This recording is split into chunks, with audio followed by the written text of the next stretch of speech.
Welcome to Pioneer study. हम लोग बात कर रहे हैं मैथ, बेसिक मैथ का, जीरो लेवल मैथ का छठा चैप्टर है गुणनखंड। गुणनखंड सीखने के लिए सबसे पहले जो आपको ज़रूरत पड़ेगा वो है विभाज्यता का नियम। ठीक है, तो चलिए हम विभाज्यता के नियम के कुछ कविता वाले फॉर्म में आपको बताते चलते हैं। विभाज्यता का नियम, जीरो से तुम भाग न देना। जीरो से कभी भी भाग नहीं पड़ता है। क्यों? क्योंकि किसी भी संख्या में अगर जीरो से भाग देंगे तो अपरिभाषित आता है, मतलब ये असंभव है। जीरो से तुम भाग न देना और एक को तुम सीरियस ना लेना। क्यों? क्योंकि अगर एक से भाग दे भी देते हैं तो वहीं रह जाता है, तो फिर भाग दें या ना दें। तो जीरो से तुम भाग न देना, एक को तुम सीरियस ना लेना, दो में तुमको इकाई ढूंढना। दो में तुम इकाई ढूंढना मतलब इकाई को चेक करना है कि क्या इकाई अंक जो है दो से भाग लगेगा। तो दो से भाग कब लगेगा? जब इकाई में क्या हो, इकाई में 0 हो, 2 हो, 4 हो, 6 हो, 8 हो। अगर इतना में से कोई इकाई स्थान पे है तो वो 2 से भाग लगेगा, वरना 2 से भाग नहीं लगेगा। जैसे 2, 3, 5 अगर लिख दें तो ये 2 से भाग नहीं लगेगा, परंतु 2 लिख दें ये 2 से भाग लगेगा। 0 लिख दें 2 से भाग लगेगा। 6 लिख दें भाग लगेगा। 8 लिख दें भाग लगेगा। 7 लिख देंगे भाग नहीं लगेगा। क्यों? क्योंकि इकाई के स्थान पे 7 है। क्लियर हो गया होगा। 3 में तुम जोड़ के सोना, जैसे 3 और 1, ये 31 3 में नहीं आएगा। क्यों? 3 1 4, 4 3 में नहीं आता है। 2 कर दिए, अब 3 और 3 6 हो गया जोड़, तो 6 3 में आता है इसलिए भाग लगेगा। 0 कर दिए तो अभी भी इसका अंकों का योग कितना है? 6 है, इसलिए 3 से लगेगा। अब 1 लिख दिए, अब ये भाग नहीं लगेगा। क्यों? क्योंकि इसका जोड़ 7 हो गया और 7 3 से नहीं कटता है। अब यहाँ पे अगर 2 लगा दिए तो अब ये भाग लगेगा, क्योंकि इसका जोड़ कितना हो गया? 9 हो गया और 9 3 से कटता है। तो इस तरीके से आप 3 का कि 3 में तुम जोड़ के सोना मतलब पूरे को जोड़ देना है और तब आपका भाग मिल जाएगा। आगे 4 में इकाई दहाई तुम लेना, जैसे 3 2 5। अब अगर इकाई दहाई देखें तो कितना है? 25 है। 25 चूंकि 4 में नहीं आता है तो ये नहीं कटेगा, मतलब 325 4 से भाग नहीं लगेगा। अगर यहाँ 2 लिख दिए तो अब कितना इकाई दहाई वाला है? 52 है। 13 4 52 ही कट जाएगा, मतलब ये पूरा का पूरा 4 से कट जाएगा। 0 कर दिए तो अब इकाई दहाई में क्या है? 20 है, तो ये कट जाएगा।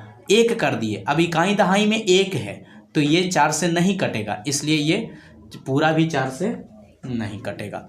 आगे है 5 में, 5 के अंत में 0 या 5 तुम देना। तो जैसे 5 से अगर चेक करना है कि 5 से भाग लगेगा कि नहीं, तो अगर 2 और 0 है तो लास्ट में 0 है इसलिए 5 से लगेगा। लास्ट में 5 आ गया तो पर भी लगेगा। अगर हम लास्ट में 2 रखें फिर भी ये अब ये 5 से नहीं लगेगा, परंतु फिर से 0 कर दिए तो लगेगा, 5 कर दिए तो लगेगा। तो 5 का आप समझ गए होंगे कि अंत में 0 या 5 रहेगा तो 5 से विभाजित रहेगा, और अगर 0 5 के अलावा कुछ भी रहेगा तो 5 से विभाजित नहीं रहेगा। 6 का क्या कह रहा है? 6 का कह रहा है 6 में 2 और 3 से जांचना। तो 6 में 2 3 से जांचना है। जैसे 2 का तो इकाई अंक देखते हैं, 3 के लिए अंकों का जोड़ देखते हैं। जैसे 21 लिखा हुआ है, ये 6 से नहीं कटेगा। क्यों? क्योंकि इसका इकाई अंक क्या है? 1 है, परंतु यहाँ 0 लगा दिए, अब इकाई अंक क्या है? 0 है, तो ये 2 से कट जाएगा। तो 2 से कट जाएगा, 3 से चेक कर लेते हैं। 2 1 3, तो ये 3 से भी कट जाएगा। इसका मतलब ये 2 3 दोनों से कटेगा, यानी ये 6 से भी कटेगा। 7 में इकाई का दुगना घटाना। 7 में इकाई का दुगना घटाना, जैसे 2 3 4 5 ऐसा एक संख्या है। अब इतना बड़ा संख्या है, 7 से भाग दे करने में टाइम लगेगा, तो इसको दुगना कर करके घटाते जाते हैं। जैसे 5 का दुगना क्या हो गया? 10, 10 करके घटा दो तो इतना यहाँ हो गया 24 और 2 अभी भी पता नहीं चला। 4 का दुगना कितना हो गया? 8, 8 घटा देंगे तो कितना आएगा? 8 4 12 14। अब 14 चूंकि 7 में आता है इसलिए ये वाला संख्या क्या होगा?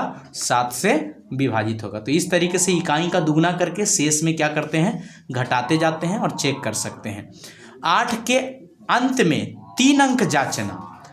अगर ज़्यादा अंक की संख्या है, 2 3 4 5 2 1, इतनी बड़ी संख्या है, तो आपको क्या करना है? पूरे संख्या को नहीं जांचना है। कितने को करना है? अंतिम के 3 अंक को 8 से भाग दे के देखना है। अगर ये लग गया तो पूरा का पूरा संख्या भी लगेगा, मतलब अंतिम के 3 अंक उठाना है। जैसे 521 को 8 से भाग देंगे, तो 8 से भाग देंगे तो कितना हो गया, 8 छक्का 48, ये हो गया 4 1 41 तो आएगा नहीं, इसलिए 521 चूँकि 8 से नहीं कटता है, इसलिए ये पूरा संख्या भी 8 से नहीं कटेगा। आगे 9 में फिर से अंक को जोड़ो, तो 9 और 3 का बिल्कुल सेम ही है, बस जैसे 3 3 6 और 0, तो ये अगर देखें अभी 6 है, 9 आना चाहिए, तो 3 अगर और लिखा हुआ रहता तो 2 3 3 6 3 9, तो अंकों का जोड़ चूंकि 9 आ गया, इसलिए ये 9 से ये संख्या कटेगा। अब चाहे इधर जितना भी 0 दे दे, चूंकि अंकों का योग नहीं बदल रहा है, इसलिए ये 9 से कटेगा। 10 में इकाई शून्य होना, तो इकाई ये शून्य है तो ये 10 से कटेगा, परंतु 2 3 2 अगर रहता तो ये 10 से नहीं कटता, क्योंकि इकाई में शून्य नहीं है। अब ये कटेगा, ठीक है। 11 का एक एक अंक छोड़ के जोड़ के घटा तुम देना, तो जैसे हमारा 2 3 5 8 3 एक एक संख्या है, तो एक एक अंक छोड़ के, तो 5 2 7 7 3 10 हो गया, और 8 3 कितना हो गया, 8 3 11 हो गया। अब 11 और 10 का अंतर कितना है, 1 है, जबकि हमें अंतर या तो 0 आना चाहिए, या तो 11 आना चाहिए, या तो 11 का गुना जाना चाहिए, तभी ये 11 से कटेगा, मतलब ये पूरी संख्या 11 से नहीं कटेगी। उसी आधार पे यहाँ पे आपको एक टेबल दिया गया है, और इसको यहाँ पे कि किससे कौन कटता है। जैसे 2 से हम चेक करते हैं, 2 का विभाज्यता का नियम क्या था कि इकाई में 0 2 4 6 8 हो, इसका इकाई में है नहीं, 1 है, इसके इकाई में 2 है, ठीक है, ये 4 है, ठीक है, ये 5 है, गलत, नहीं कटेगा मतलब 2 से, और ये 0 है मतलब ये 2 से कटेगा। 3 का क्या था, अंक जोड़, क्या था, अंक जोड़, तो अंकों को जोड़ते हैं, ये क्या है, 2 2 4 2 6, इसके अंकों का जोड़ 6 है, इसके अंक का जोड़ कितना हो गया, 5 2 7 2 9, इसके अंकों का जोड़ कितना हो गया, 4 2 6 1 7 2 9, इसके अंकों का जोड़ कितना हो गया 9, और इसके अंकों का जोड़ कितना हो गया 1। अब गौर से देखो, 6 3 से कटता है, हाँ, 9 3 से कटता है, हाँ, 4 यहाँ पे भी अंकों का जोड़ 9 है, 9 3 से कटता है, हाँ, ये भी 9 है, 9 3 से कटता है, हाँ, 1 कटता है नहीं, तो इसलिए ये 1000 नहीं कटेगा, ठीक है। 4 से, 4 का क्या बोले, अंतिम का 2 अंक, तो 11 क्या चरका में आता है, नहीं आता है, तो कटकुट हो गया। 12 चरका में आता है, हाँ आता है, तो ठीक, 4 से कटेगा। 24 क्या चरका में आता है, हाँ आता है, तो ठीक। 25 क्या आता है, नहीं आता है, तो कटकुट। और 0 0 तो सब में आता है, 0 को से अगर किसी संख्या को गुना कर दें तो क्या हो जाएगा, वो आएगा, तो ये तो सब में आता है, ठीक है, तो ये 4 से क्या होगा, ये कटेगा। तो आप समझ गए होंगे कि 4 का क्या होता है, इकाई अंत का 2 अंक, अंत का 2 अंक वाली संख्या, 2 अंकों से बनी संख्या। अब 5 वाला में क्या करता है, इकाई में या तो 0 हो या तो 5 हो। अब क्या इसका 0 है, नहीं, इसका 0 है नहीं, या 0 5 है नहीं, यह 5 है, हाँ, तो ये कटेगा 5 से, और इसका 0 है इसलिए ये कटेगा 5 से। समझ में आ गया। 6 वाले का क्या है, 2 और 3 से, तो ये 2 से नहीं कट रहा है, 3 से कट रहा है, इसलिए ये 6 से नहीं कटेगा। ये 2 से भी कट रहा है, 3 से भी कट रहा है, इसलिए ये 6 से कटेगा। ये संख्या 2 से भी कट रहा है, 3 से भी कट रहा है, इसलिए ये 6 से भी कटेगा। ये 2 से नहीं कट रहा है, 3 से कट रहा है, इसलिए 6 से भी नहीं कटेगा, दोनों से कटना चाहिए। ये 2 से कट रहा है, 3 से नहीं कट रहा है, इसलिए ये 6 से नहीं कटेगा। क्लियर हो गया। 7 का अभी अभी इकाई का दुगना करके आपको बताए थे, उस हिसाब से चेक करेंगे। 8 का अंतिम से 3 अंक, यहाँ पे 6 क्या होता है, 2 और 3 से भाग लगना चाहिए। 7 का क्या होता है, इकाई का दुगना वाला मेथड यूज करेंगे, इकाई का दुगना करके। 8 का क्या होता है, अंत का 3 अंक चेक करेंगे, 3 अंक अगर कटेगा। 9 का क्या होता है, योग, तो योग वाला तो तुरंत कर देंगे क्योंकि पहले से ही जोड़ के लिखे हैं। 6 9 में आता है, नहीं, 9 आता है, हाँ, 9 आता है, हाँ, 9 आता है, हाँ, 1 आता है, नहीं। 10 का क्या होता है, इकाई में 0, तो इकाई में इन चारों में से 0 नहीं है, यहाँ पे 0 है, इसलिए ये कटेगा। यहाँ पे क्या करता है, 11 का क्या करता है, इसका क्या कर रहा है, इकाई में 0। 11 का क्या करता है, एक एक अंक छोड़ के और जोड़ के, तो एक का एक अंक छोड़ देंगे तो एक और एक, दो एक तीन, और वैसे ही एक एक, दो एक तीन, तीन में से तीन गया जीरो, जीरो या 11 के गुणज आ जाए तो वो 11 से कटेगा, ये ठीक है। बाकी सबको वैसे चेक करेंगे तो ये नहीं कटेगा। तो यहाँ पे आप ये कुछ जो बेसिक विभाज्यता के नियम था वो देखें। फिर से ऊपर पढ़ लेते हैं एक बार, ठीक ना होता है तो हमारे पीछे बोलिए भी, ताकि आपको ये नियम कविताबाजी याद हो जाए। जीरो से तुम भाग न देना, एक को तुम सीरियस ना लेना, दो में तुम इकाई देना, ऐसे ढोना लिखा हुआ है, तीन में तुम जोड़ के सोना, चार में इकाई दहाई तुम लेना, पाँच के अंत में जीरो या पाँच तुम देना, छः में दो और तीन से जांचना, सात में इकाई का दूना घटाना, आठ में अंत से तीन अंक जांचना, नौ में फिर से अंक को जोड़ना, 10 में इकाई सुन्ना होना, 11 में छोड़ के जोड़ के घटा तुम देना। और इस प्रकार से और भी संख्याएं लेकर इस टेबल को आगे बढ़ा सकते हैं आप। चलिए आगे बढ़ते हैं। अगला एक टॉपिक आता है अपवर्त, या अपवर्त को क्या कहा जाता है, गुणज। जैसे 28 अपवर्तक, ये एंड लिखा हुआ है, ऐसे है 28 नहीं है ये, और अपवर्तक यानी गुणनखंड। तो अपवर्त का मतलब गुणज होता है और अपवर्तक का मतलब गुणनखंड होता है। एन का अपवर्त का मतलब क्या हो गया, एन गुने 1 2 3 4 5 6 ऐसे करना है। और अपवर्तक का मतलब हो गया एन भागा 1 2 3, जकरा से भाग लग जाएगा वो हमारा हो जाएगा। जैसे यहाँ पे दिया गया है 16 का अपवर्त यानी 16 का गुणज, तो 16 गुने 1 करेंगे 16, 16 दूनी 32, 16 48, 16 64, इस तरीके से हम अनंत तक जा सकते हैं। तो गुणजों की संख्या क्या होती है, अनंत होती है। जबकि 16 का अपवर्तक यानी गुणनखंड, तो 16 को 1 से भाग दिए तो 16 आ जाएगा, 16 को 2 से भाग दिए 8 आ जाएगा, 16 को 3 से नहीं कटेगा 4 से कटेगा, तो 4 से भाग दिए तो 4 ही आ जाएगा, 16 को सीधे सीधे 8 से भाग पड़ेगा तो 8 से भाग दिए तो 2 आ जाएगा, और 16 को 16 से भाग देंगे तो 1 आएगा। अब भाग नहीं पड़ सकता है, तो इसकी संख्या निश्चित है। मतलब अपवर्तक यानी गुणनखंड की संख्या निश्चित है, ठीक है, और अपवर्त की संख्या अनंत है। वैसे ही 24 का यहाँ अपवर्त यानी 24 का पहाड़ा की बात कर रहे हैं, और 24 का अपवर्तक यानी गुणनखंड का मतलब क्या है कि 24 को भाग दे के देख रहे हैं, तो 24 से कटता है, 12 से, 8 से, 6 से, 4 से, 3 से, 2 से, 1 से कटता है, यानी अपवर्तकों की संख्या निश्चित होती है।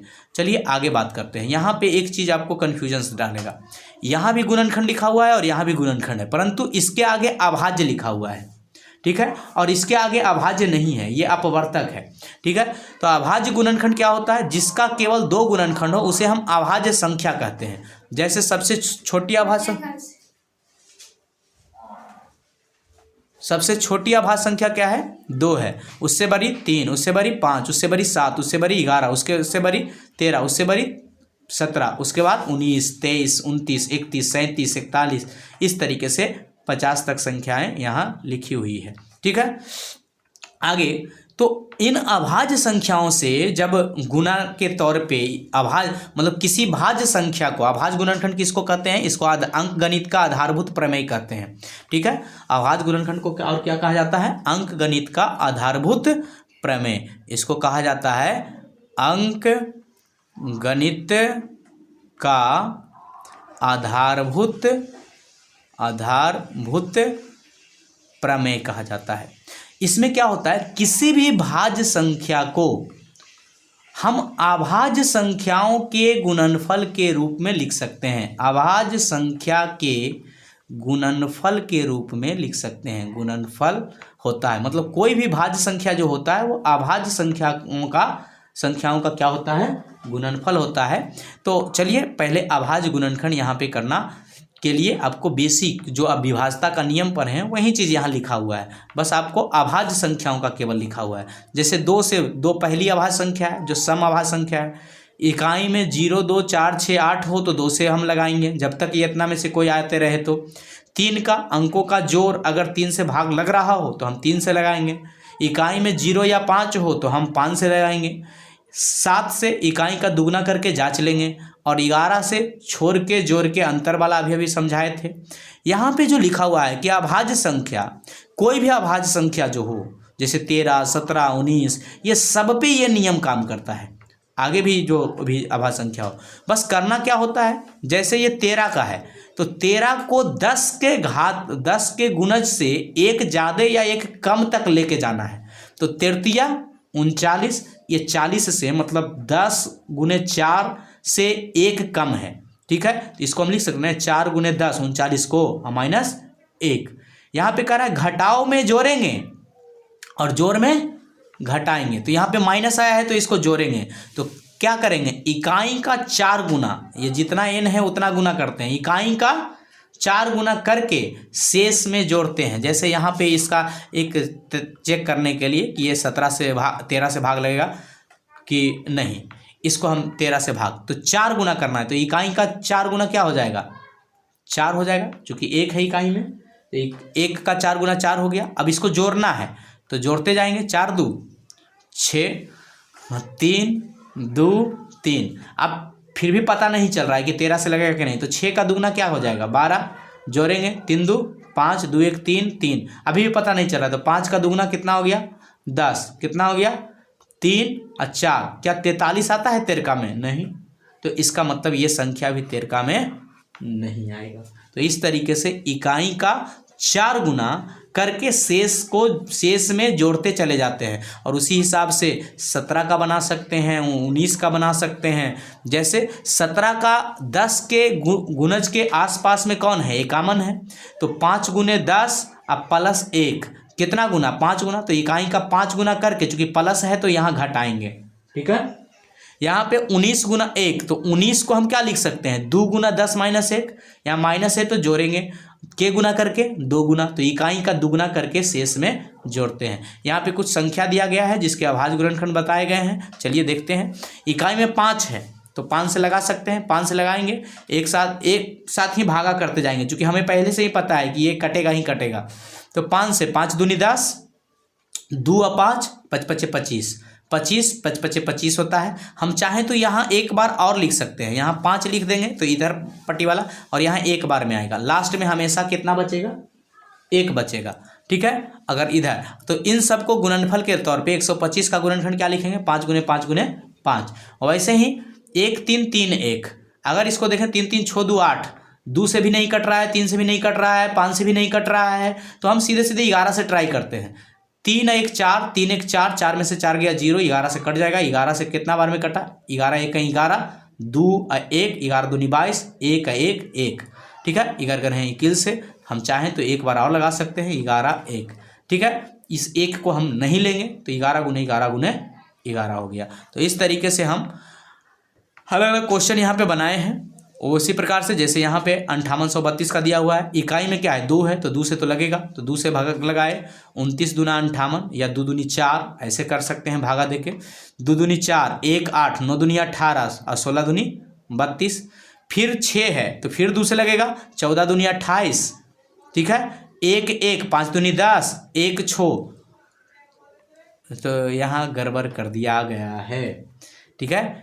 1 भलो 8 दूनी 16, हाँ 1 6 8 दूनी 16। अब यहाँ पे 8 है तो 2 से लगेगा अभी, 7 दूनी 14, 2 दूनी 4 और 1 8, तो 9 दूनी 18।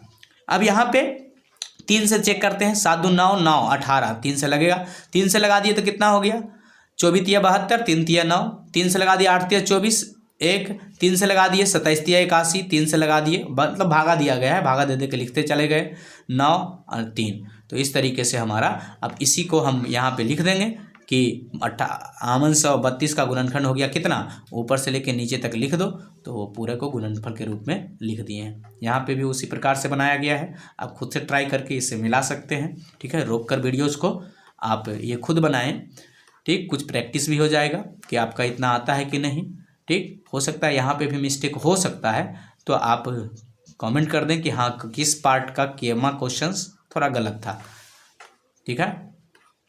आगे बात कर लेते हैं, अगला क्या है LCM, सोचिए LCM। आगे एलसीएम में क्या कहता है, लिस्ट कॉमन मल्टीप्लायर। मल्टीप्लायर का मतलब होता है गुणज यानी पहाड़ा। लिस्ट बने लघुत्तम सबसे छोटा, कॉमन बने समापवर्त यानी उभयनिष्ठ। एलसीएम कब निकाला जाता है, वह छोटी से छोटी संख्या जो दिए गए सभी संख्याओं से विभाजित हो। क्या होता है एलसीएम, जो दिए गए सभी संख्याओं से विभाजित हो उसको क्या कहते हैं, एलसीएम कहते हैं।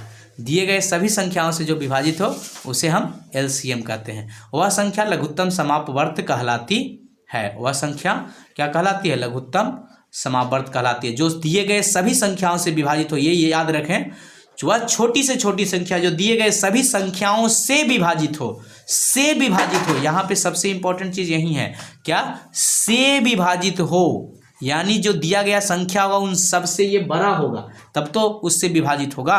तो से विभाजित हो तो उसी को हम क्या बोलते हैं, एलसीएम बोलते हैं। यहाँ पे एलसीएम बनाने के अलग अलग विधियाँ दिए गए हैं, जैसे 12, 15, 18 का एलसीएम, ये भाग विधि है, सबसे अच्छा और सबसे शॉर्टकट विधि है, जल्दी बनता है इससे। तो आपको अगर इसमें से कोई एक में भी भाग लग रहा हो तो वैसे संख्याओं से यहाँ भाग लगाते जाइए। जैसे 2 से भाग लग गया, 6 दूनी 12, 15 नहीं लगा, 9 दूनी 18, जो लग गया उसको लगाते जाइए। 3 से 3 दूनी 6, 5 तिया 15 और 3 तिया 9। 2 से फिर लगा दिए, एगो तो लग रहा है ना भाई, तो 2 लगा दिए। 5 से 1 लग रहा है, लगा दिए, 3 लग दिया। यहाँ पे एक एक आ जाए तो आप छोड़ सकते हैं, और इन सब का जो गुणनफल होगा वही हमारा एलसीएम होगा। तो हाँ, यहाँ पे एक और टेक्निक लगा सकते हैं, 5 और 2 जब मिले तो उसको गुना मत कीजिए, उसको जोड़ा में रखिए, ठीक है, और बाकी को गुना कीजिए। 3 दूनी 3 तिया 9 और 9 दूनी 18, तो 18 गुना में आया, और जे को जोड़ा मिल जाए 5 2 के उतना 0 बैठा देना है, ठीक है। तो इस तरीके से आप जल्दी गुना कर पाइएगा। ये भाग विधि था, आशा है कि इस तरीके से आप निकालते होंगे। अगला है अपवर्त या गुणज विधि। इसमें गुणज पहले लिख लेते हैं, जैसे 12 का अपवर्त या गुणज क्या हो जाएगा, बड़का पहाड़ा। तो 12 का 12 बावन 24, इस तरीके से आप करते जाएंगे तो 180, चूँकि हमें पहले से ही पता है एलसीएम 180 है, तो 180 पे जाके मिलेगा। आगे हम ये अनंत तक लेके जा सकते हैं।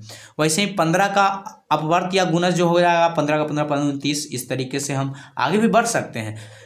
18 का जो अपवर्त या गुणज होगा, 18 का 18, इस तरीके से 180। अब 180 अगर देखिएगा तो सबसे छोटा, मतलब सबसे पहले जो तीनों में मिलेगा वो 180 ही होगा, ठीक है। 180 से पहले ऐसा कोई भी संख्या नहीं होगा जो तीनों का गुणज हो, ठीक है। तो उभयनिष्ठ गुणज कौन हो गया, छोटी से छोटी लघुत्तम उभयनिष्ठ गुणज कौन हो गया, 180 से एलसीएम कितना, 180। ये बेकार का मेथड है, आगे चल के इसका यूज हम बिल्कुल नहीं करते हैं, क्योंकि अगर ज़्यादा बड़ा संख्या हो जाएगा तो क्या उतने दूर तक हम गुना करेंगे, ठीक। तो इस मेथड का जनरली यूज नहीं करते हैं, भाग विधि सबसे बेस्ट है। मेथड 3 अभाज्य गुणनखंड विधि, चूंकि इस विधि से आपको 10th क्लास में पूछा जाता है, तो पहले इन सब का अभाज्य गुणनखंड निकाल दें। जैसे 12 का अभाज्य गुणनखंड 2 से लगाए 6 बार, 3 ये 1 नीचे आ गया तो 2 गुने 2 गुने 3, यहाँ पे 12 का हो गया। 15 का उसी प्रकार से 3 गुने 5, और ये हमारा हो गया 2 गुने 3 गुने 3। अब इसमें जो सबसे ज़्यादा घात है, जैसे 2 सबसे ज़्यादा के बार है, चाहे किसी में भी हो, सबसे ज़्यादा 2 बार है तो 2 पर पावर 2 लिख सकते हैं गुना। 3 सबसे ज़्यादा कितने बार है, 2 बार है तो 3 पर पावर 2 गुना। 5 के बार है तो 5 एक बार ही है तो 5 हो गया। अब बस इसी को हम गुना करेंगे तो 180 आ जाएगा। तो ये हमारा क्या था, अभाज्य गुणनखंड विधि से एलसीएम निकालना। अगला टॉपिक है हमारा HCF, जिसको क्या बोलते हैं, हाईएस्ट कॉमन फैक्टर। महत्तम, हाईएस्ट मीन्स महत्तम, फैक्टर मीन्स गुणनखंड, और कॉमन मीन्स समापवर्त या उभयनिष्ठ। वह छोटी से छोटी संख्या, मतलब वह संख्या, छोटी संख्या नहीं, वह बड़ी संख्या कह सकते हैं, वह संख्या जो दी गई सभी संख्याओं को विभाजित करता है। वहाँ पे से विभाजित था, इससे विभाजित होता है, और यहाँ पे है दी गई संख्याओं को जो विभाजित करता है, जो दी गई संख्याओं को विभाजित करता है, ठीक है। तो जो दी गई संख्याओं को विभाजित करता है उसको हम क्या बोलते हैं, HCF बोलते हैं, महत्तम समापवर्तक कहलाता है। आगे जैसे यहाँ पे एक भाग विधि, जैसे हमने बोला था कि LCM में भाग विधि सबसे बेस्ट है, वैसे ही HCF में भी कौन सा विधि बेस्ट है, भाग विधि बेस्ट है। 12, 15, 18 का HCF ज्ञात करें, 12, 15, 18 का। तो जो सबसे छोटा है पहले उन दोनों का HCF ज्ञात कर लें। तो 12 से 15 में भाग दिए तो क्या हो गया, एक बार लगा 12 घट के आ गया 3, 3 चौ, यहाँ 4 छूट गया है, 3 चौ 12 कट गया। तो जो कट गया जो इन दोनों का 15 और 12 का है, इसी HCF से अगले वाले को भाग दे के देख लीजिए। तो 3 से भाग दिए तो 6 बार 18 आ गया। इसका मतलब है कि 3 वह बड़ी से बड़ी संख्या है जो 18, 12 और 15 तीनों को काट रहा है। ठीक है, तो इस तरीके से हमारा HCF भाग विधि से निकलता है। इसी को हम इक्वलट विधि में प्रयोग करते हैं। इक्वलट विधि में जब हम लोग 10th क्लास में पढ़ेंगे तो बस इसका इसी पैटर्न को बनाएंगे ऐसे ही, बस लिखने का थोड़ा पैटर्न बदल लेंगे। दूसरा विधि है अपवर्तक या गुणनखंड विधि। ठीक है, तो इसमें क्या करते हैं, 12 का अपवर्तक या गुणनखंड लिख देते हैं। जैसे 12 1 से लगेगा, 2 से लगेगा, 3 से लगेगा, 4 से लगेगा, 6 से लगेगा, 12 से लगेगा। कोई भी संख्या का अपवर्तक गुणनखंड जो होता है वो उस संख्या तक जाके अंत हो जाता है, तो इसकी संख्याएं निश्चित होती है गुणनखंडों की। 15 का अपवर्तक या गुणनखंड क्या हो जाएगा, 1, 3, 5, 15, तो 15 पे जाके अंत हो गया। 18 का अपवर्तक या गुणनखंड क्या हो गया, 1 से लगेगा, 2 से लगेगा, 3 से लगेगा, 6 से लगेगा, 9 से लगेगा, 18 से लगेगा। अब गौर से देखिए तो इसमें सबसे बड़ा से बड़ा जो आप ढूंढना चाहेंगे वो तीनों में से कौन होगा, मतलब तीनों में से 3 कॉमन है। कितना है, 3 कॉमन है। ठीक है, तो उभयनिष्ठ अपवर्तक 3 है, इसलिए HCF क्या है, 3 है।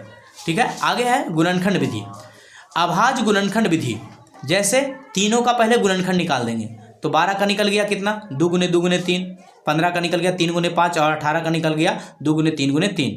अब इन तीनों में जो उभयनिष्ठ हो, उभयनिष्ठ का मतलब जो तीनों में मिल जाए, तो तीनों में एक और 3 तीनों में मिल रहा है, इसलिए इसका HCF। अगर नहीं मिलता कि तीनों में से कोई में ऐसा नहीं है जो तीनों में है, तो उस कंडीशन में 1 हो जाता HCF।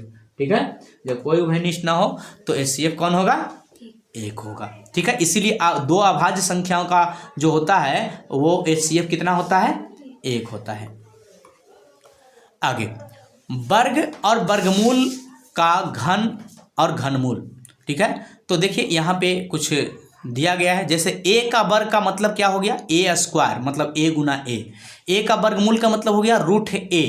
ये रूट जो होता है ये पावर में 1/2 के बराबर होता है।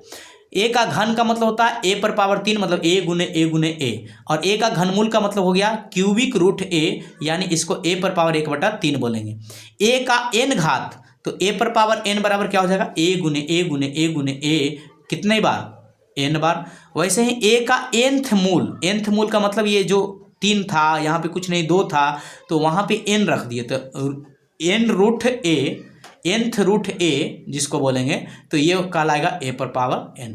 हम यहाँ पे कुछ संख्याओं के जो कि आपको याद रखने चाहिए उसको डाटा दिए हैं। जैसे 1 का अगर वर्ग पूछेगा तो ये पूर्ण वर्ग संख्याएं कहलाएगी। ये जो 1 मतलब 1 का वर्ग 1, 2 का वर्ग, तो ये 1 से लेके हमने 10 तक यहाँ लिख दिए हैं। इतना तो कम से कम आपको याद रहना चाहिए। तो चलिए शुरुआत करते हैं। जैसे 1 का वर्ग 1, 2 का वर्ग 4, 3 का वर्ग 9, 4 का वर्ग 16, 5 का वर्ग 25, 6 का वर्ग 36, 7 का वर्ग 49, 8 का वर्ग 64, 9 का वर्ग 81, 10 का वर्ग 100 और 0 का वर्ग तो 0 ही होगा। वैसे ये क्या हो गया, रूट 1 का मान, मतलब 1 का वर्गमूल, 1 का वर्गमूल 1, रूट 2 का वर्गमूल, इसको हम 2 ऐसे याद करते हैं, 14 बार जो डेसिमल है वो 1 अंक के मतलब 3 अंक के बाद यहाँ है। रूट 3 का मान 17 32, रूट 4 का मान 2, रूट 5 का मान 22 36, रूट 6 का मान 24 49, रूट 7 का मान 26 46, रूट 8 का मान 28 28, रूट 9 का मान 3, रूट 10 का मान 31 62 और 0 का मान 0। ठीक है, घन क्या हो गया, 1 का घन 1, 2 का घन 8, 3 का घन 27, 4 का घन 64, 5 का घन 125, 6 का घन 216, 7 का घन 343, 8 का घन 512, 9 का घन 729, 10 का घन 1000 और 0 का घन भी क्या होगा, 0 होगा। यहाँ घनमूल को बस घातांक में बदल दिया गया है और इसका मान 19। आगे यहाँ पे आगे है वर्गमूल और घनमूल। तो समझिए कि वर्गमूल कैसे निकलता है। ये एक विधि है भाग विधि और ये है गुणनखंड विधि। ठीक है, तो जैसे यहाँ पे कह रहा है 512 का हम वर्गमूल निकाल रहे हैं, किसका, 512 का। तो आपको क्या करना है, डेसिमल में आप कितना भी 0 डाल सकते हैं। डेसिमल अगर नहीं दिया हुआ है तो यहाँ पे रहता है, और इसके इधर इकाई दहाई को एक साथ, सैकड़ा और हजार को एक साथ, मतलब दुदुओं का जोड़ा बनाते हैं। ठीक है, और वैसे ही आगे बढ़ते जाएंगे। तो पहले हम सबसे मैक्सिमम स्थानीय मान वाले जोड़ा पे जाएंगे। तो 4, तो 4 को हम क्या लिख सकते हैं, यहाँ पे 0,5 है, मतलब ये पूरा करने के लिए 0,5 कर दिए हैं, तो 2 दूनी 4, तो 2 यहाँ लिखाएगा, यहाँ लिखाएगा, यहाँ लिखाएगा, मतलब कोई भी संख्या से लगाएंगे तो 3 जगह लिखाएगा, 2 2 2, ठीक है। अब 2 दूनी 4, चूंकि यहाँ पे भागा ही हो रहा है, ये घटाएंगे तो ये 5 में से एक घट, बस भाग में क्या होता है कि 1 अंक उतरता है, जबकि वर्गमूल में 2 अंक उतरता है, ठीक है, वर्गमूल में 2 अंक उतरता है। तो ये 12 का 12 उतर गया पूरा। अभी 2 यहाँ जुट जाता है, यहाँ घटता है, यहाँ जुटता है, 2 2 4। अब यहाँ पे जो लिखेंगे वही चीज़ यहाँ लिखेंगे, यहाँ लिखेंगे, यहाँ लिखेंगे। अगर हम 3 कर दें तो 4 तिया 12 ऐसे ही ज़्यादा हो जाएगा, इसलिए 2 बार लगाए हैं। तो 2 बार लगाए, 2 से गुना करेंगे, 42 दूनी कितना हो गया 84, 2 यहाँ पे भी आएगा, 2 2 4 हो गया, 42 2 44 हो जाएगा। और ये घटेगा तो 12 में से 4 घटा तो 8, और 11 में से 8 मतलब 9 एक पैंचा लेके घटा होगा ना, तो ये हो गया, तो 10 में से 8 घटा तो 2। अब यहाँ पे 44 है, अब हम कितने बार लगाएं, तो चूंकि यहाँ 44 है, यहाँ 28 ही बचा है ना, ये तो 0 बाद में आया है, अगले प्रोसेस में आया है। तो हम क्या करते हैं, डेसिमल वाला सिस्टम में चलते हैं, तो डेसिमल जैसे ही लगा देते हैं। हाँ, यहीं तक अगर करें, मान लो कि ये हम इतना ही प्रोसेस करें, ये वाला चीज़ नहीं करें, तो यहाँ से कैसे कैसे क्वेश्चन आ सकते हैं। पूछेगा कि 512 में क्या घटा दिया जाए, क्या घटा दिया जाए कि ये क्या हो जाए, पूर्ण वर्ग हो जाए। तो अगर 28 घटा देंगे तो ये 22 का पूर्ण वर्ग आ जाएगा, ठीक है। 28 घटाने के बाद ये 22 का पूर्ण वर्ग आ जाएगा। अगर पूछ दे कि क्या जोड़ दिया जाए, तो हम इसको क्या करेंगे, 22 को क्या बना देंगे, क्योंकि 22 से कुछ ज़्यादा आ रहा है, तो 22 को कर देंगे 23, और 23 का वर्ग निकाल लेंगे, और 23 के वर्ग में से इसको घटा देंगे, तो जो आएगा उतना अगर हम जोड़ दें तो ये हमारा क्या हो जाएगा, उतना। अब दशमलव में है, डेसिमल में, तो बिल्कुल डेसिमल वाला जैसे भाग करते हैं वैसे ही, बस यहाँ पे 2 डिजिट में 0 आता है, तो डेसिमल लगाए, डबल 0 आया। अब कितना बार, तो 7 चौक 28 ज़्यादा हो जाएगा लगभग, तो 6 बार लगाए, तो 6 बार लगाए तो 6 चौक 24, तो इस 6 से ही गुना होता है, तो 6 छक्का 36 के 6, 6 चौक 24, और 3 27, और 6 चौक 24, और 24 और 2 26, इसको घटा दिए तो कितना आ गया, घटा के 124 आया। फिर से जैसे वहाँ पे 0 मिलते जाता है और यहाँ पे डबल 0 मिलते जाता है। आप चाहें तो आगे तक कर सकते हैं। आगे है एक तरीका, क्या है, गुणनखंड विधि से वर्गमूल निकालना। तो गुणनखंड के लिए हम पहले इसका गुणनखंड निकालते हैं, ठीक है। तो 512 2 से कटेगा, ठीक है, क्या कटेगा, 512 2 से कटेगा, तो 512 2 से कटेगा कितना बार में, 512 256 बार में, 2 दूनी 4, ठीक है, 2 दूनी 4, 2 दूनी 4, तो 1 बचा, 1 1 5 दूनी 10, 1 बचा, 1 2 6 दूनी 12। यहीं पे भाग करने के लिए सीखना पड़ेगा आपको। 2 से भाग दिए तो कितना हो गया, 12 दूनी 24, 1 6 8 दूनी 16, फिर 2 से भाग दिए 6 दूनी 12, 4 दूनी 8, फिर 2 से भाग दिए 32 दूना 64, फिर 2 से भाग दिए 16 दूना 32, 2 से भाग दिया 8 दूनी 16, 4, ऐसा आ गया। अब यहाँ पे अगर गौर से देखें तो ये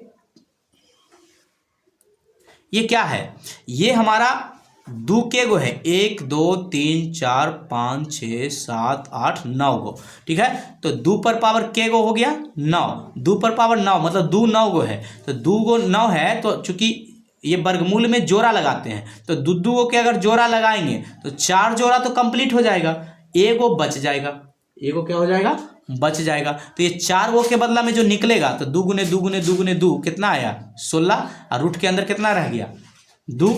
तो इसमें क्या पूछेगा, इस मतलब गुणनखंड विधि का प्रयोग हम कब करेंगे, जैसे 512 में क्या गुना किया जाए, क्या गुना किया जाए कि ये पूर्ण वर्ग बन जाए। तो जिसका जोड़ा नहीं लगाया उसको जोड़ा लगाने के लिए ही हम गुना करेंगे, तो 2 से गुना करेंगे तो ये पूर्ण वर्ग बन जाएगा। पूछा जाएगा किससे भाग करेंगे, तो जिसका जोड़ा नहीं लगा है उसी से भाग करेंगे, मतलब 2 का जोड़ा एगो 2 का नहीं लगा है तो 2 से भाग करेंगे, ठीक है। अगर दशमलव में पहुंचाना हो तो इसको कैसे दशमलव में करेंगे, क्यों, यहाँ पे घनमूल भी निकाल दिया गया है, परंतु हम यहाँ पे वर्गमूल, जैसे 16 रूट 2 है, यहाँ पे अगर देखें 16 रूट 2 का मान होता है 14, उसको गुना करेंगे तो यही वाला मान आ जाएगा, ठीक है।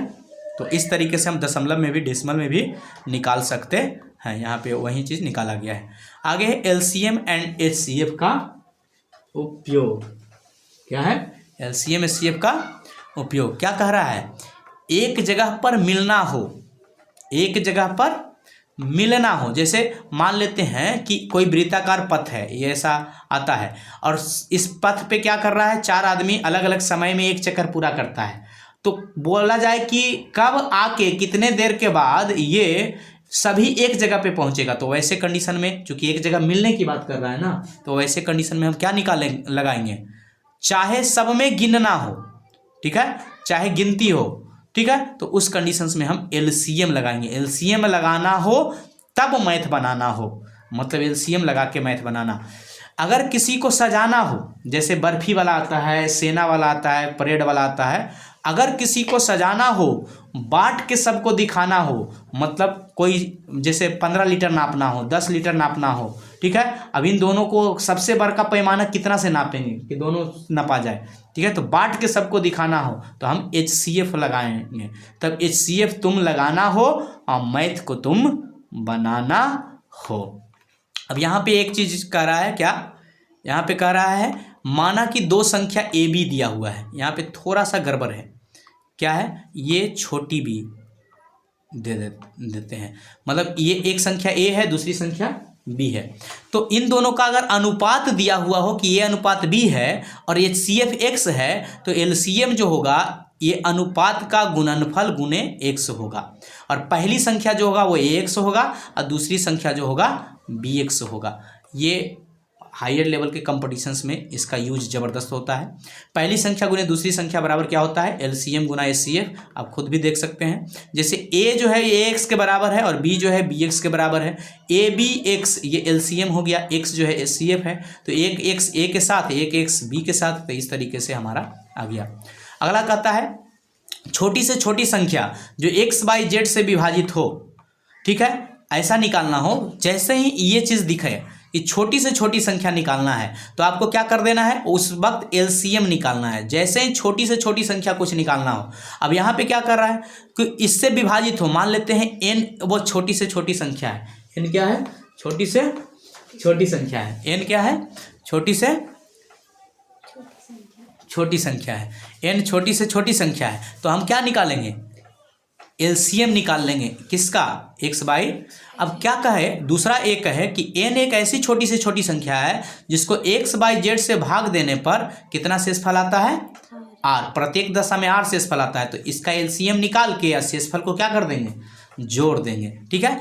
अगर पूछ बोले कि समान शेष आता है, ठीक है, समान शेष आता है, या तो ऐसा बोले कि x से भाग देते हैं तो a शेष आता है, y से भाग देते हैं तो b शेष आता है, या z से भाग देते हैं तो c शेष आता है, तो उस कंडीशंस में हम अगर देखेंगे तो x माइनस a करोगे ना तो वो k के बराबर, y माइनस b कर दो और z माइनस c कर दो, वो किसके बराबर आ जाएगा, एक संख्या आ जाएगा, उसी को LCM में क्या कर देना है, घटा देना है, ठीक है। आगे बड़ी से बड़ी संख्या अगर पूछे कि x बाई जेड को विभाजित करता हो वह बड़ी से बड़ी संख्या, तो जैसे ही बड़ी से बड़ी संख्या हो तो मान लेते हैं n वह संख्या है, तो उस कंडीशन में हम क्या निकालेंगे, HCF।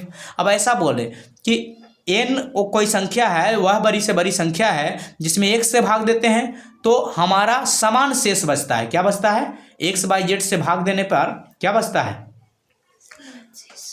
समान शेष बचता है, तो उस कंडीशन में हम क्या करेंगे, HCF तो निकालेंगे, परंतु किसका, जो शेष अगर देले है तब तो x minus r, y minus r और z माइनस आर, तीनों संख्याओं में शेषफल को घटा के उसका HCF निकालेंगे। अगर शेषफल नहीं दिया हुआ है तो हम क्या करेंगे, इनके अंतर का HCF निकाल देंगे, ठीक है, इनके अंतर का HCF निकाल देंगे। कहता है n HCF, अब यहाँ पे कह रहा है कि x से भाग देने पे a शेष बचे, y से भाग देने पे b शेष बचे और z से भाग देने पे c शेष बचे, तो हम उनके शेषफल को घटाकर उन संख्याओं में HCF निकालेंगे, तब वह बड़ी से बड़ी संख्या निकलेगी। जैसे यहाँ पे कुछ क्वेश्चन दिया गया है जिससे आपको पूरी की पूरी समझ में आ जाएगा। वह सबसे बड़ी संख्या, जैसे ही बोल रहा है बड़ी संख्या तो क्या निकालेंगे, HCF निकालेंगे।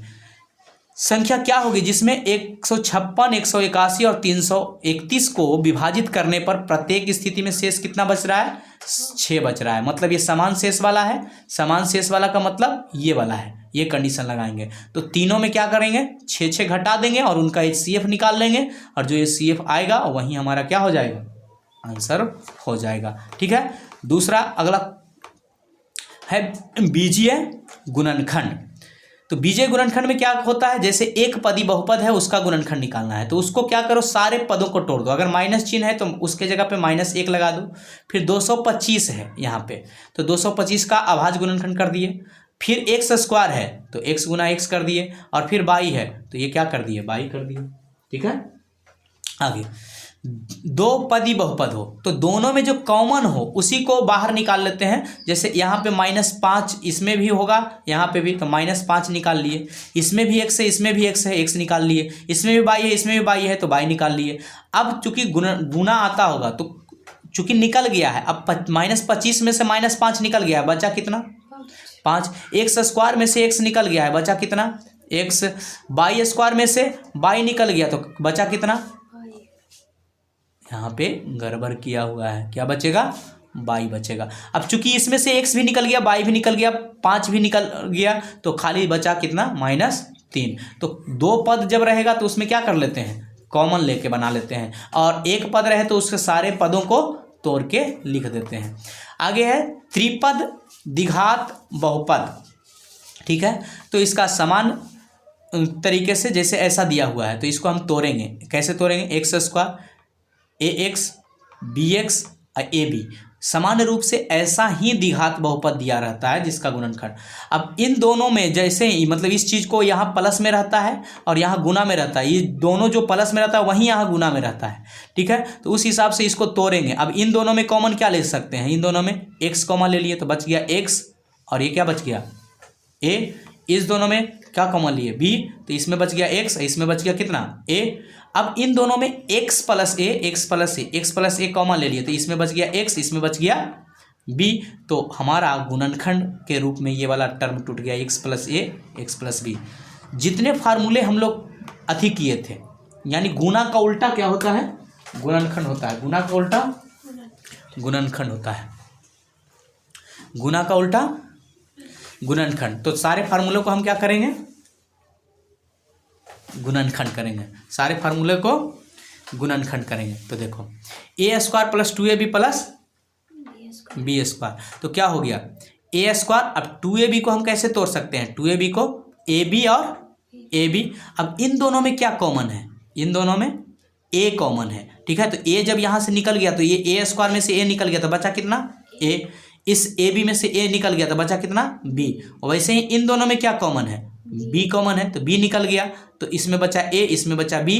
अब इस पूरे टर्म में देखो, इसमें भी ab है, इसमें भी ab है, ab को निकाल लिए तो इसमें भी a बचा, इसमें भी b बचा। और हम लोग को तो पता ही है ना कि a plus b into a plus b बराबर क्या होता है, a square plus 2ab plus b square. मतलब जो रिजल्ट आया है वो सही आया है। उसी प्रकार से इसको तोड़े हैं, कैसे, ये -2ab है तो -2ab को कैसे तोड़ेंगे, -ab। ठीक है, तो a स्क्वायर। अब इन दोनों में कॉमन क्या होगा, a, तो a बच गया, इसमें b बच गया। इन दोनों में कॉमन क्या होगा, -b। ठीक है, तो इसमें a बच गया, इसमें b बच गया। अब a माइनस बी को कॉमन ले लिए तो a माइनस बी। और हमें तो पता ही है कि यही वाला तो फार्मूला था जिसको उल्टा कर रहे हैं। इस तरीके से आप बाकी फार्मूले को भी बदल सकते हैं, जैसे यहाँ पे दिया गया है। यहाँ पे कुछ क्वेश्चंस दिए गए हैं गुणनखंड के। ठीक है, तो उस क्वेश्चंस को देख लेते हैं। जैसे ये कुछ सूत्र पे आधारित है। जैसे यहाँ पे क्या करा, x⁴ माइनस बाई स्क्वायर, इसको हम लिख सकते हैं x स्क्वायर का स्क्वायर, और यहाँ माइनस क्या हो गया, बाई स्क्वायर। अब a के जगह पे ये x स्क्वायर है और b के जगह पे बाई है। हमें पता है कि यहाँ पे एक फार्मूला आपको बता देते हैं, a square minus b square बराबर होता है a plus b into a minus b. तो उस तरीके से हम यहाँ पे क्या अथी कर सकते हैं, यहाँ पे हम आसानी से क्या कर सकते हैं, मतलब a plus b into a minus b. तो a के जगह पे x स्क्वायर है तो x स्क्वायर माइनस बाई, और यहाँ हो गया x स्क्वायर प्लस बाई। ये हमारा, इसको हम मध्य पद विचलन वाला बताए थे कि इसको ऐसा तोड़ना है कि गुणनफल 15 आ जाए। ठीक है, तो 5 तिया 15 और 5 3 8, तो 8 को तोड़ दिए इस तरीके से। इन दोनों में कॉमन x लिया गया तो x प्लस 5, इन दोनों में कॉमन 3 लिया गया तो x प्लस 5 को कॉमन ले लिए तो इसमें बच गया x, इसमें बच गया 3, और इस तरीके से हमारा ये गुणनखंड बन गया। यहाँ पे अगर देखा जाए तो अब इन दोनों में चूंकि यहाँ बाई जेड है, इसमें से माइनस अगर बाहर ले लेते हैं तो ये सबका चिन्ह बदल जाएगा। तो माइनस बाहर लिए तो ये सब क्या हो जाएगा, सबका ये प्लस वाला माइनस हो गया, माइनस वाला। अब ये इसको गौर से देखते हैं तो एक फार्मूला नजर आ रहा है, कौन, A square plus B square minus 2ab। ठीक है, तो उस हिसाब से ये इतना किया गया है। हम डायरेक्ट यहाँ से यहाँ पहुँच सकते हैं, क्या कि इसको हम लिख सकते हैं वाई माइनस जेड का होल स्क्वायर। अब ए के जगह पे हमारा ये हो गया और बी के जगह पे हमारा ये हो गया, तो ए स्क्वायर माइनस बी स्क्वायर बराबर क्या होता है, ए plus b into a minus b. तो ए प्लस बी तो एक्स, अब यहाँ पे माइनस किया गया है इसलिए इन दोनों का चिन्ह बदल गया है, तो ए minus B into a plus B. तो ये हमारा, तो इसको जितना भी प्रैक्टिस कीजिएगा उतना अति रहेगा। अब यहाँ पे चूंकि हम लोग गुणनखंड ही पढ़ रहे हैं, गुणनखंड में ही एक छोटा सा टॉपिक आता है जो कंपटीशंस के हिसाब से बहुत मायने रखता है, इसलिए यहाँ पे भी हम कवर कर लेते हैं उसको। यूनिट डिजिट, इकाई अंक। देखिए कुछ इकाई अंक जो होता है उस पर कितना भी पावर लगा दीजिए वहीं रहेगा। जैसे एक बार पुनरावृत्ति वाला जो है वो कौन है, 1, 5, 6, 0। अगर इकाई अंक में ये सब में से कोई अंक है उस पर कितना भी पावर लगा दें वही रह जाएगा। जैसे 1, 2, 1 ऐसा है और इस पर हम लगा दिए 10 पावर, 20 पावर, 500 पावर, कुछ भी पावर लगा दिए, ठीक है, ये एक ही इसका इकाई अंक रहेगा। वैसे ही 5 है तो 5 ही रहेगा, 6 है तो 6 ही रहेगा, 0 है तो 0 ही रहेगा, चाहे जितनी बार उसको पावर लगा दिया जाए। अगला है दो बार पुनरावृत्ति होता है, तो इसके लिए एक शॉर्टकट मेथड है कि जब भी ऑड देखें, पावर ऑड देखें तो 4 का 4 होगा और 9 का 9 होगा, परंतु अगर इवन देखें तो 4 वाले इकाई अंक का 6 हो जाएगा और 9 वाले का इकाई अंक कितना हो जाएगा, 1। जैसे यहाँ पे अधिक कर लेते हैं, यहाँ पे कुछ क्वेश्चंस दिया गया है उसको बना लेते हैं। जैसे 5 है, 5 पे पावर n 5 ही आएगा, बाकी अंदर कुछ भी संख्या रहे।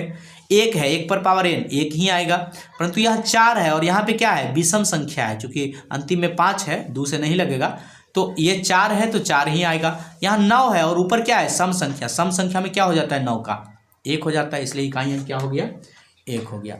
ये 4 बार पुनरावृत्ति वाला है। कुछ प्रश्नों को देखने के बाद आपको आसानी से समझ में आ जाएगा कि ये कैसे बनता है। जैसे यहाँ पे 3 है तो ये जो 2378 है इसका अगर 4 के घात में तोड़ते हैं, कितने के घात में, 4 के घात में।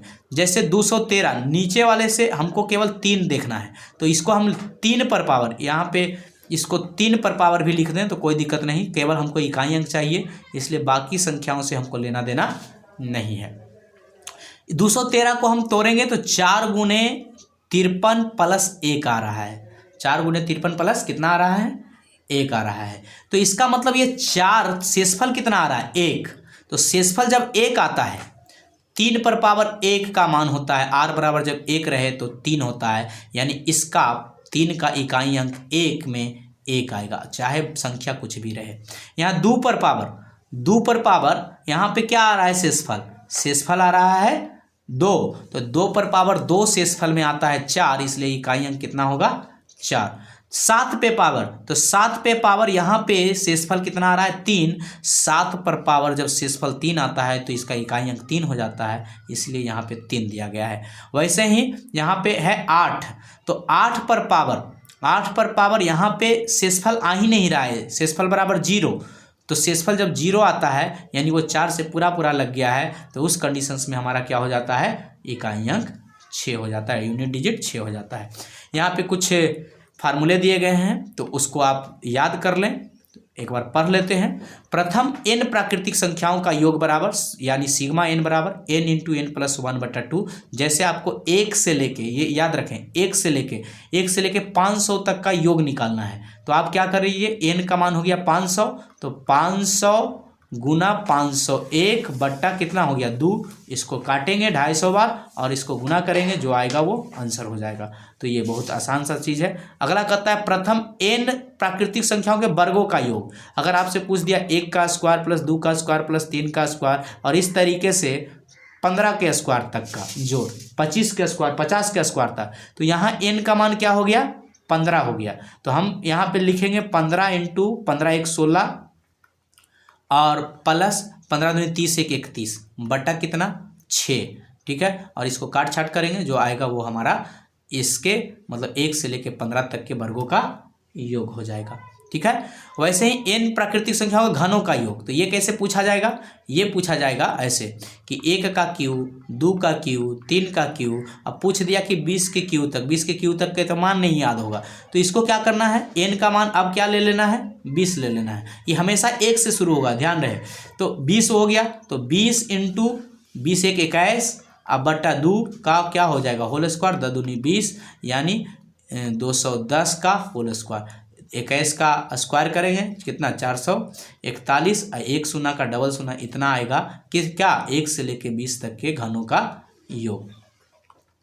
वैसे ही प्रथम n सम संख्याओं का योग, जैसे बोले कि प्रथम 25 सम संख्याओं का योग, तो n का मान 25 रखना है और इस तरीके से बना लेना है। प्रथम n विषम संख्याओं का योग, यहाँ पे n लिखना जरूरी था। प्रथम n सम संख्या, प्रथम n विषम संख्या का योग, तो विषम संख्या का मतलब अगर प्रथम 25 विषम संख्या का योग पूछे तो 25 का स्क्वायर मतलब 625 आएगा। अगर सम संख्या का प्रथम 25 सम संख्या का स्क्वायर पूछे तो ये कितना हो जाएगा, 25 गुने 26, 25 गुने 26। तो इस तरीके से आप निकाल सकते हैं। ये बहुत इंपॉर्टेंट सूत्र है, इसको याद रखें और इसको यूज करें। दो संख्या a और b दिए रहने पे कभी कभी ऐसे पूछ देता है, उसका समानांतर माध्य a + b/2 होता है। गुणोत्तर माध्य, जैसे मान लेते हैं कि एक संख्या दिए हुए है 6 और एक संख्या दिए हुए है 8, तो इसका अगर पूछेगा समानांतर माध्य क्या हो जाएगा, तो 8 6 + 8/2, तो क्या हो जाएगा, 8 14/2 कितना, 7। 8 का क्या हो गया, 48, तो ये हो गया गुणोत्तर माध्य। 2ab 2 गुना 6 गुना कितना हो गया, 8 बट्टा कितना, 14, तो इसको काट छाट करेंगे और जो आएगा वो क्या हो जाएगा, हमारा हरात्मक माध्य हो जाएगा। ठीक है, और इस पे रख के आप आसानी से क्या कर सकते हैं, उसको सीधे कर सकते हैं। तो इस तरीके से आपका गुणनखंड वाला पोर्शन समाप्त हुआ। आगे हमारा समीकरण वाले पोर्शन है, बहुत इंपॉर्टेंट चीज़ है। तो अगले पार्ट में फिर मिलेंगे, अगले चैप्टर में।